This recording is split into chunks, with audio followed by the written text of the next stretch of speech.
இப்படியெல்லாம் 541 வாக்குறுதிகள் கொடுத்த திமுக ஆட்சிக்கு வந்தாங்க. தெரு தெருவா வந்து பிரச்சாரம் பண்ணாங்க.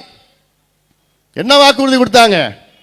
நாங்க ஆட்சிக்கு வந்தவுடன் மாதம் மாதம் உங்களுக்கு மின் கணக்கெடுப்பு நடத்துவோம், மாதம் மாதம் உங்க கரண்ட் பில்ல மாதம் மாதம் கணக்கெடுப்பு நடத்தி உங்களுக்கு கொடுப்போம். அப்படி மாதம் மாதம் உங்க கரண்ட் பில் நடத்தினாங்கன்னா உங்களுடைய கரண்ட் பில் கிட்டத்தட்ட 30% இருந்து 60% வரைக்கும் குறையும். மாதம் மாதம் எடுத்தாங்களா? ஒண்ணு ஏமாத்திட்டாங்க. நாங்கள் ஆட்சிக்கு வந்த ஆனா என்ன பண்ணிட்டாங்க? இந்த 4 காலத்துல 4 முறை மின் கட்டணத்தை உயர்த்திருக்கின்றார்கள். 4 முறை. சமீபத்தில் ஜூலை 1ஆம் தேதியிலிருந்து 4வது முறை உயர்த்திருக்கின்றார்கள் மின் கட்டணத்தை, கரண்ட் பில்ல.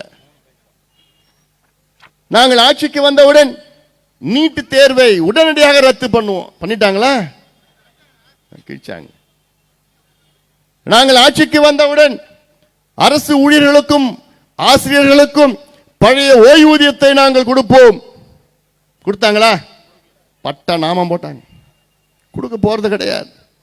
ஆனா போன தேர்தலில் இதே அரசு ஊழியர்களும் ஆசிரியர்களும் ஒட்டுமொத்தமா ஒன்னா சேர்ந்து திமுகவை ஆட்சிக்கு வர வச்சாங்க. தெரு தெருவா பிரச்சாரம் பண்ணாங்க. ஜாக்டோ ஜியோ. இன்னைக்கு இதே ஜாக்டோ ஜியோ தெருவில் நின்றுட்டு போராடிட்டு இருக்கிறாங்க. தினமும் போராடிட்டு இருக்கிறாங்க.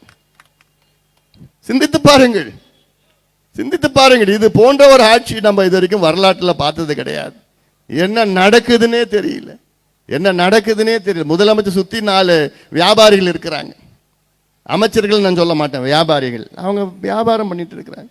எங்கேயாவது நிலம் இருந்ததுன்னா அங்கே பிடிச்சி நிலத்தை வாங்கி போடு, சாராயம் வித்துக்கிட்டு கஞ்சா. இப்படி இவ்வளோ மோசமான ஒரு ஆட்சி இங்க. இப்படியெல்லாம் எத்தனையோ பொய் வாக்குறுதிகளை கொடுத்து ஆட்சிக்கு வந்த திமுகவை வீட்டுக்கு அனுப்புகின்ற நேரம் வந்துவிட்டது. கும்மிடிப்பூண்டி பகுதிகளை வாழ்கின்ற அனைத்து தரப்பு மக்களும் ஒன்று சேருங்கள், ஒன்று சேருங்கள். மீண்டும் நான் சொல்கின்றேன், இங்கே கட்சியோ ஜாதி மதம் இனம் மொழி எதையும் பார்க்காதீங்க. உங்களுடைய எதிர்காலத்தை பாருங்கள், உங்களுடைய வளர்ச்சியை பாருங்கள், உங்களுடைய பிள்ளைகள் பேர பிள்ளைகளுடைய எதிர்காலத்தை பாருங்கள், பெண்களுடைய பாதுகாப்பை பாருங்கள், விவசாயிகளுடைய முன்னேற்றத்தை பாருங்கள், இளைஞர்களை நல்ல அவங்களுடைய எதிர்காலத்தை நீங்கள் சிந்தியுங்கள். சிறு வியாபாரிகள்லாம் இங்கே வியாபாரம் பண்ண முடியல.